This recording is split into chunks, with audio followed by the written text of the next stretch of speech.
sports car that's beat up, broken, rusty, doesn't run, and to be able to restore it to be beautiful like it once was when it was new, right? There's just something really beautiful about taking what's old and making it great like it used to be. Right, so that's such a universal thing that people enjoy, that there's TV shows about restoration of cars and taking antiques and restoring them. There's YouTube videos about restoration. I've seen lots of YouTube videos where they'll take old game consoles that are dirty and dingy and don't work, and they'll repair them, they'll clean them up and make them look like they're brand new again. Right, there's all sorts of stuff about restoration because there's just something very beautiful and satisfying about taking something broken, old, or ruined and making it like new again. Restoration, it's just beautiful to us, right? Now, I want to show you guys this video real quick, right? Art restoration. Maybe you've heard of that before, where you can take a painting and clean off the dirt or debris that's on it to be able to bring out the original beauty of it. And as the dirt is cleaned off, not only is it cleansing it from all of the impurities and dirt and stuff that's going on in there, but it also accentuates the beauty of it. Right, as the colors are muted and everything from the dirt that's on it, once that's cleansed off, you're able to see these bright, vibrant colors again that are there. Now, tonight, like I said, we're talking about restoration of the world, right? God's promise that God will restore the world to be the perfect paradise it once was. And obviously, we're not talking about removing dirt from the earth, right? There'd be nothing left. It's not talking about getting rid of rust or putting a fresh coat of paint on the earth, right? But instead, what we're talking about is God's promise that he will restore the earth by ridding it of the sin that corrupts, breaks, and imperfects everything around us. That's what it means that God is going to restore, that he's going to rid the world of sin that corrupts, breaks, and imperfects everything around us. Now, God created a world that was without sin. It was perfect. Relationships were perfect. No one had need. There was no greed, injustice, evil, hatred, nothing like that. But then sin polluted the world and it broke God's perfect creation. And so God has promised to us that one day he will restore creation to the perfect paradise that it once was. And I want to take a look at how the Bible describes it in the book of Revelation. Take a look at this with me. This is what it says in Revelation chapter 21. If you guys aren't familiar, Revelation is in the New Testament. It's the very last book of the Bible, and it describes what things will be like when Jesus returns. And this is what it says about when God restores the earth. Then I saw a new heaven and a new earth. For the first heaven and the first earth had passed away, and the sea was no more. And I saw the holy city, New Jerusalem, coming down out of heaven from God, prepared as a bride adorned for her husband. And I heard a loud voice from the throne saying, "Behold, the dwelling place of God is with man. He will dwell with them, and they will be his people, and God himself will be with them as their God. He will wipe away every tear from their eyes, and death shall be no more. Neither shall there be mourning, nor crying, nor pain anymore, for the former things have passed away. And he who is seated on the throne said, Behold, I am making all things new." Also, he said, "Write this down, for these words are trustworthy and true." All right, so God makes this promise to us to restore creation, to be able to rid the earth of sin and to be able to make it the perfect paradise it once was. Now, to understand why that matters, why it's important, and how beautiful that promise is, I want to break down a few things about what that will be like for you so that you can really understand why God has promised to us this restoration and why it's a good thing. So the first thing I want to point out to you is that heaven and earth will become one. Heaven and earth will become one. It talks about this in verses 1 and 2 of the passage we just read, where it says, "Then I saw a new heaven and a new earth, for the first heaven and earth had passed away, and the sea was no more. And I saw the holy city, New Jerusalem, coming down out of heaven from God, prepared as a bride adorned for her husband." Now, So we see this depiction where it's talking about how there's a new heaven and new earth, right? Like the old ones have gone away. There's these new heaven and earth, and heaven is coming down. New Jerusalem, the city from heaven, is coming down, and it is now part of heaven and earth. They're merging together. It's depicting this unification or merging together of heaven and earth to become one. Right? The old, disunified, separated heaven and earth have passed away, and now heaven and earth are being reborn or restored where they are unified together. Now, this scene that is being depicted, it's using this illustration of of how they're coming together just like at a wedding. Now, I love going to weddings, and I'm actually going to a wedding this weekend. I'm really excited for it, and I love weddings, especially when I know a lot of the people that are going. Have you guys ever gone to a wedding where you know a lot of people? Yep. It makes it so much more fun, right? Like if you only maybe know the people that are getting married, it's really awkward because now you have to sit through this whole ceremony and this reception and this whole like party thing that you don't know anyone, and it's just really kind of weird, right? But what's great about weddings when you know everyone is you have all your friends there. You get to hang out and just have a great time together. There's free food. You take pictures together. You're all dressed up, right? And let me tell you, I am the king of the dance floor, right? Right? So you guys, I love going to weddings all the time, and I think they're a lot of fun. So marriage, we see, is this image that is used throughout the Bible to be able to depict God's love for us, right? Now, unfortunately, marriage has been distorted for us by how common it is for marriages to be bad, right? Like almost everyone sitting in the room here either has parents or knows parents who are divorced, or maybe parents who are abusive or neglectful, right? And this makes this image of marriage and the love between a married couple diminished, right? And so when we think of this picture of marriage as a picture of love, it sometimes doesn't mean a whole lot to us. But when the Bible is using this image of marriage to depict God coming back to earth and heaven and earth becoming one, it's trying to give us and communicate to us the best case scenario, right? It's a husband choosing to commit to his wife and love her self-sacrificially, right? Even when things get hard. Now, this wedding that I'm going to this weekend, I was actually talking to the groom. It's actually some of our gather leaders. If you guys know, some of our high school ministry leaders, they're getting married this weekend. It's super exciting. And I was talking to the groom yesterday, and he was telling me that he hadn't written his vows yet. And his wedding's on Saturday, right? So time is running short, right? He's got to get this figured out. But the vows are always this important part of the wedding ceremony where you are expressing verbally the commitment that you are making, right? Like the vows are the marriage. That's when the marriage takes place because it's what you are committing to this other person, right? That no matter if you're healthy or sick, or if you're rich or you're poor, or whether it's good times or bad, you are committing to love that person and be faithful to them always, right? And so as we go to weddings, one of the most common verses that we see read comes from Genesis 2:24, where it says this: "Therefore, a man shall leave his father and his mother and hold fast to his wife, and they shall become one flesh."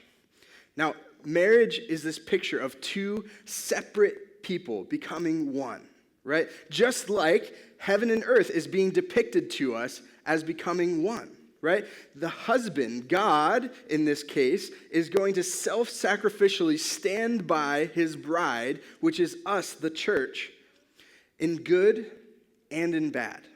Right? Like think about what God has done for us, how he's demonstrated that commitment to us. God sacrificed himself on the cross in order to bring heaven and earth together again, to be able to restore the relationship. God loved us even when we didn't deserve it. Even when we weren't loving him back, he fought to cleanse us so that he could turn the church into the beautiful bride that he created it to be. And when the wedding ceremony of heaven and earth commences, finally, heaven and earth will be brought together again, right? It's restored to its original state, to be one. Heaven and earth were designed to be united, but sin drove them apart. So now we look forward to the merging or the restoration of heaven and earth at the wedding ceremony of Christ and his bride, the church. But I want you to take a second and I want you to think about heaven and earth through a different lens. Right? Like most of you, when you're thinking about heaven and earth, you're thinking about places. Right? You're thinking about the place heaven and the place earth. And when I say that they are going to become one, you're thinking probably, most of you, about how somehow those two places are going to become one place. Right? And that's true. But so what? Like, why does that matter? Right? What really matters about heaven and earth becoming one is that it means that God's presence will be fully with us. God's presence will be fully with us. Just look at how Revelation describes this to us in verse 3. And I heard a loud voice from the throne saying, "Behold, the dwelling place of God is with man. He will dwell with them, and they will be his people, and God himself will be with them as their God." Again, I want you to think about heaven and earth through this different lens here, right? Like, I want you to think of heaven as God's space, and I want you to think of earth as human space, right? Like, heaven is where God resides at, right? His presence is most concentrated there. He can be visibly seen, and it's where we can fully access God's presence. Earth is our space where we reside, right? Now, in the Garden of Eden, God's presence was fully accessible to Adam and Eve, right? If you've read the story of creation, you know about how God was fully interacting with Adam and Eve. They could talk to him, they could see him, his presence was there with them. But the punishment for their sin was that they were banished from the Garden of Eden, right? They were no longer in God's presence. Now notice for a second that God didn't leave them, but they were banished away from his presence, away from the garden. God's presence was no longer accessible to them. And it's been like that ever since, right? Like sin broke our relationship with God. Now, Jesus' death has paid the penalty for our sin. So we experience a restored relationship with God now, but only in part, right? But when Jesus returns and heaven and earth become one, we will experience full relationship with God. We will fully be able to access God's presence. In the new heaven and earth, God's visible, full presence will always be accessible to us. You won't have ups and downs in your faith anymore, right? Like you won't have doubts about God anymore. You'll no longer have to sin, and so you won't be sinning, so you won't ever be separated from God anymore. You'll just have perfect relationship with God for all eternity. Now, this passage that we've read tonight gives us a second image. The first one was of marriage, right? The marriage between Christ and the church. But the second image that it gives is a king among his people, caring for their every need. And when I read this passage and how it describes it, it reminds me of how I care for my daughter, right? Like if my daughters are upset about something, if they're crying, if they're hurt, right? The first thing that they do is they come to me. They come to my presence and they have me embrace them. I wipe away their tears and I care for them. I get what they need. I help calm them down until they're able to move on from that, until they're healed from that pain that they were experiencing. And the passage that we're reading tonight continues by expressing how God's care for us will look just like this when we're in the fullness of God's presence. Take a look at what it says. It says, He will wipe away every tear from our eyes, and death shall be no more. Neither shall there be mourning, nor crying, nor pain anymore, for the former things have passed away. And he who was seated on the throne said, Behold, I am making all things new. Also, he said, Write this down, for the words are trustworthy and true. All right, so the idea here is that the new heaven and earth will be perfect. The new heaven and earth will be perfect, right? All evil and brokenness will cease to exist. Death will be no more. It'll never happen again. God will provide for every need we have. And we will be in perfect relationship with him. Right? And it's not like we forget about all of the pain and suffering that we've experienced in this life. Instead, it says that he will wipe away every tear from their eyes. Instead of forgetting the pain and suffering that we've experienced, God will care for us and sit with us as we process this pain, and he will help to heal us from it. See, can you imagine how incredible this new heaven and earth will be? For me, it's hard to even imagine because it's so different from the world that we know. It seems too good to be true. It's hard to imagine because it's so wildly unusual to us. It's not what we're used to. But God finishes this section of Scripture by saying that this beautiful depiction of a perfect world isn't just an ideal that we're striving for, but it will be one day. It will happen, right? He says, "Behold, I am making all things new." Write this down, for these words are trustworthy and true. Right? He's saying, this is a promise. I will make this happen. His promise to bring this perfect paradise to reality. It will be. And I've mentioned this idea a few times during this series, but God is both completely trustworthy and all-powerful, meaning that he's not just giving false promises to us that will never come true, but instead that you can put your hope that this will happen, that this is the way that the world will be one day. And this hope of what God's promised can help us to live more like Jesus today. As we recognize and put our hope in what God has promised to us, we're able to set aside all of the difficulties that we're experiencing because we know one day it'll be made right. See, you can serve as a taste of restoration to others. You can serve as a taste of restoration to others. Right, like I said, I'm going to a wedding this weekend, and if you've ever been to a wedding, you know that there are two main parts of the wedding, right? The wedding ceremony, and then the wedding reception. All right, good job. All right, so there's the wedding ceremony and the wedding reception, and in between the two, there's usually this pause, right? They usually call it the cocktail hour because it's a time where they're trying to get ready for the reception party to start, and they're taking pictures of all the families and all that stuff. And so in order to fill the time, they usually give you some drinks and some appetizers to tide you over until the reception starts, when the wedding feast takes place, right? And these appetizers are usually really good, but they're usually just these little tiny bites that you get, right? They're delicious, but they just leave you wanting more. And when we think about being a taste of restoration to those around us, that's exactly what we should be doing.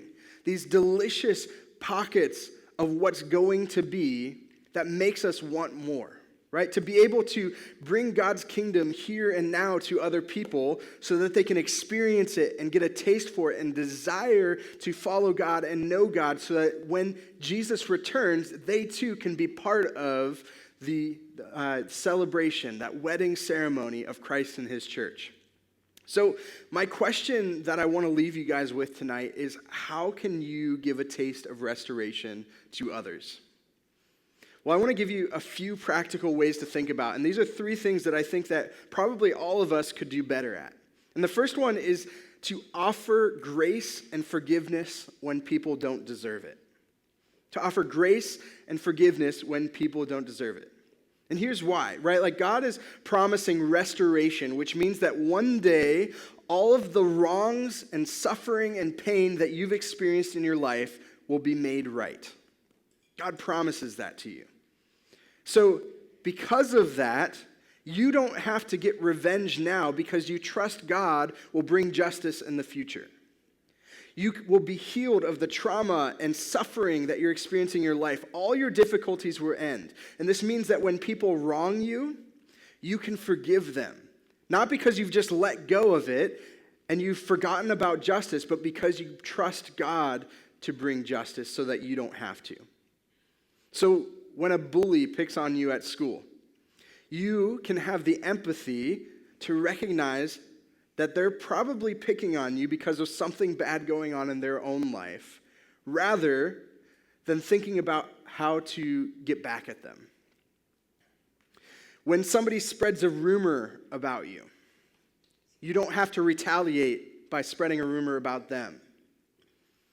When an authority figure chooses someone else over you when you deserve it more, instead of dwelling on the sadness and frustration that you feel, you can be able to set that aside, that unfairness aside, so that you can celebrate with the person who did get chosen. Right? You have the ability, when people wrong you, to be gracious and offer forgiveness, even if they don't deserve it, because you trust that one day God will make all wrongs right. A second way that I think we can grow in this is by being a vessel of healing and love for those in need. See, one day, God will sit with us as we process all the pain and suffering that we've experienced in this life. And he will care for us and sit beside us and bring healing to our pain.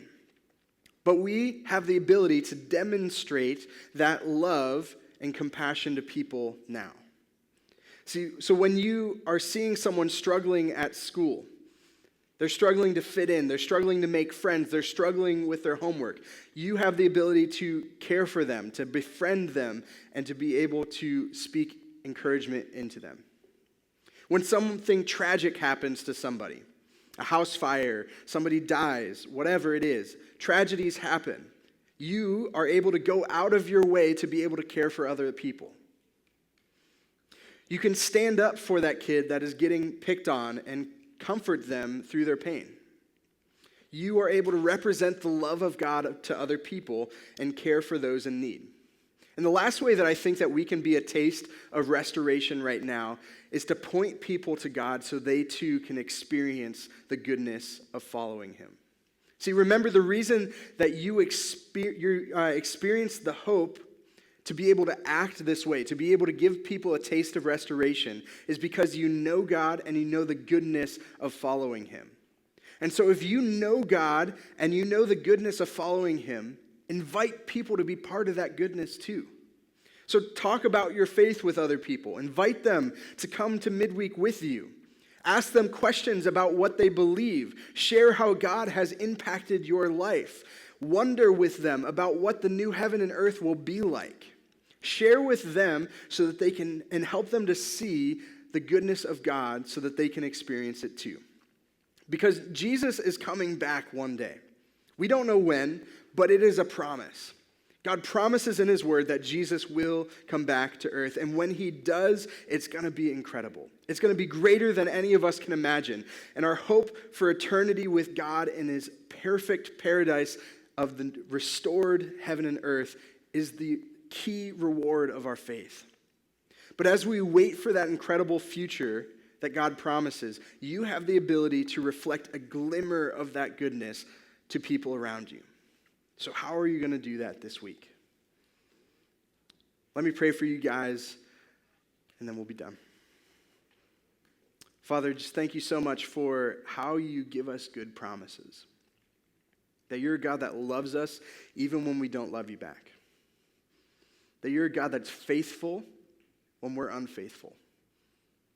That you're a God that's trustworthy and true, and you love us so well. And God, when you make a promise, it's not just something that you're trying to get our hopes up with, but you are trustworthy and you are powerful, so you're going to make it happen. And so, Lord, as we think about the future hope that we have when Jesus returns, a hope of a world that is radically different from the one we know now, where there's no pain, there's no suffering, there's no death, and we just have perfect relationship with you forever. Allow that to give us hope, to not just react to the things that are going on around us, to not just retaliate when we experience pain and suffering, but instead to be a glimmer of hope, to be a taste of the restoration that you're going to bring.